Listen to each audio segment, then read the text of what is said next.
Good evening, all. Good afternoon, good morning, wherever you are. Thank you for joining me, Dorothy, on Through an Orthodox Christian Lens.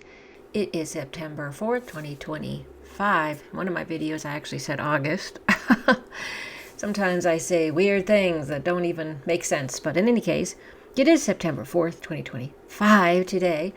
I am going to be sharing with you the Colonel Macgregor's experiences and thoughts on Serbia, Bosnia, and the Balkan issue. Neil Oliver interviewed him the other day, and so I'm going to share that question for you so you can get his take on what's going on. What do you invoke the Balkans? What do you make of the trouble that is undoubtedly being stoked between, say, Muslims in Bosnia and Catholics in Croatia? Enmities that are being stoked between Serbia and Croatia. There's talk of interference in all of that by British NGOs and goodness knows what else. Complicated by the fact that I understand that even if Europe was to go it alone and face up to Russia, that they have no practical ordnance to offer before 2028, 2029. But that part of seeking to perpetuate the war is to provoke this second front, as it were, in the Balkans. That part of the world that triggered World War I and has been a simmering point ever since.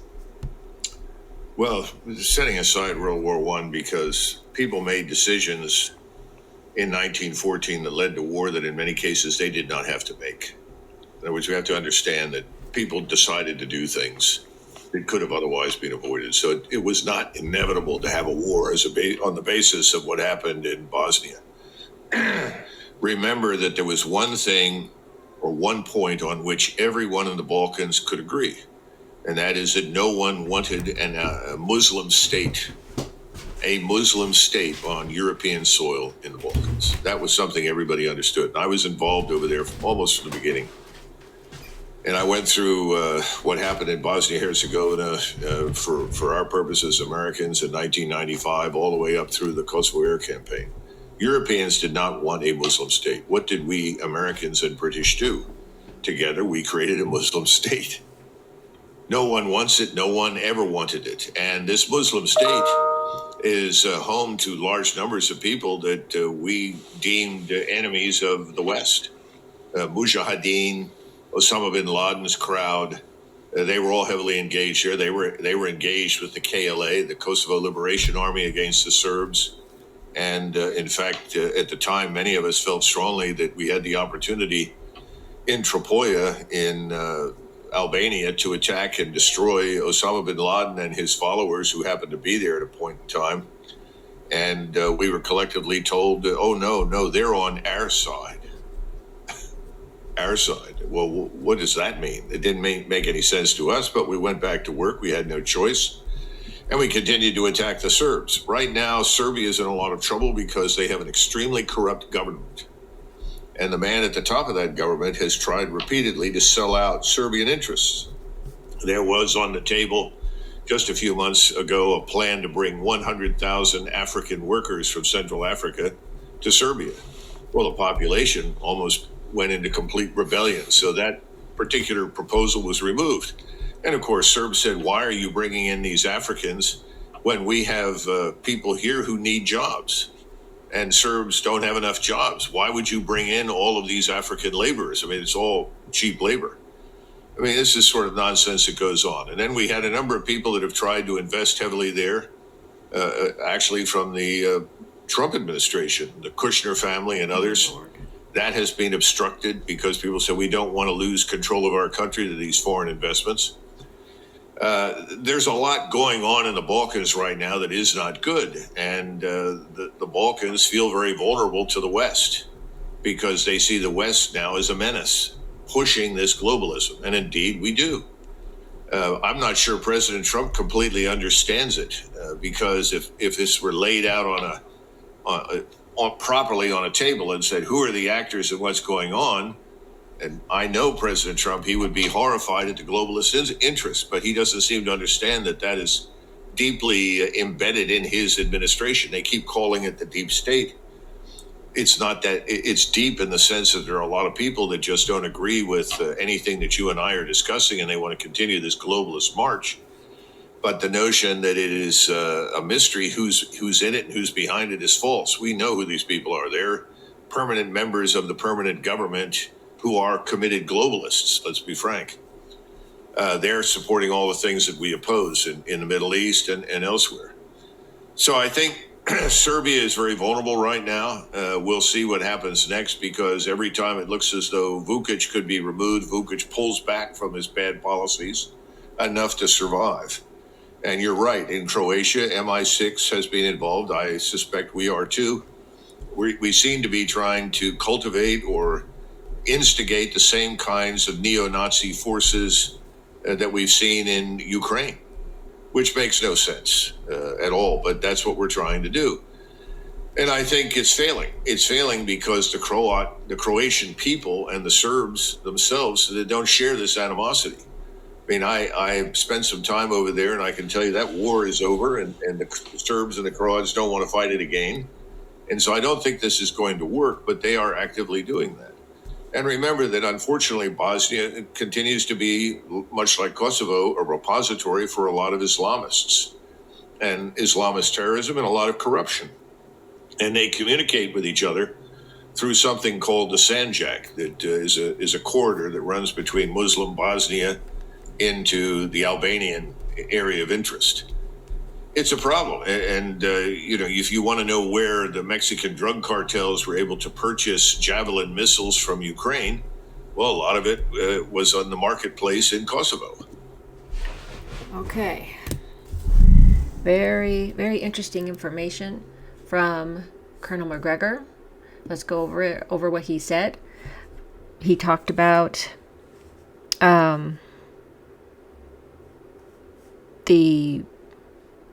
the Serbs are Serbians are in a lot of trouble because they have a corrupt government, and I did a whole segment on that about the protests going on against the government, against Vučić, however you say his name, Vučić. And he and his government also gave weapons to Ukraine, which is not a good thing when Serbia has always been a loyal supporter and partner with Russia over the years because of their Slavic and Orthodox ties. Now he said that they're in trouble because of their corrupt government. It's extremely corrupt, he said. They sell out Serbian interests, and he went into the example of that. The Balkans are in trouble. He finds them very vulnerable to the West. And the West is pushing globalism, which we know is an antichrist thing, because it will bring about the antichrist if we get the one world government and all that. It leads to that. So we Orthodox Christians are not for speeding up and supporting such an agenda. He also brought up Croatia and Serbia's relationship and how they don't want to be at war. And as I told you, Alex Craner said that the MI6 was trying to foment this stuff. And of course, Colonel Macgregor said it's probably the CIA as well, trying to go back to doing the whole thing in the Balkans again that was done in the 90s. Again, we talked about that. And even trying to not only get the Islamic extremist jihadists, but also apparently the neo-Nazis, as they had done in Ukraine, is what Colonel Macgregor was saying. That was an interesting piece I'd heard of. Let's remember Elder Joseph's phases of the World War III, what happens with the government, the corrupt government in Serbia. And I'll go back to that, and I will show you. Because Russia is they're going to, so the people of Orthodox states of the Balkans, Serbs and Romanians, not the Bulgarians, will rise up and overthrow their corrupt governments, allying themselves with the Russians. Now, why did they say not the Bulgarians? Because I don't know too much. I need to read up more on the Bulgarian issue, but I haven't heard any big protests going on against their government there. So, but we do know that the Serbs and the Romanians and the Georgians, they had the Romanians and Georgians had their elections in sometime in last winter, like November, December, January area, at around that time. And neither one of them were able to put in the person that actually, the candidates that actually won their elections. They threw one in jail, and they did something else to the other one. They just didn't allow them to be in those positions. So we can see why, after just hearing this as well, Colonel Macgregor saying it's a corrupt government in Serbia. And of course Romania, as we know, because they didn't get their person in. So of course they're going to rise up and overthrow their corrupt governments. It's just interesting that McGregor brought that up. And he says, oh yes, Vovic, or whatever his name is, he, oh yes, he'll pull back and he'll, try to get himself in place so that people don't try to overthrow him. But it says here in the prophecies, eventually he will. So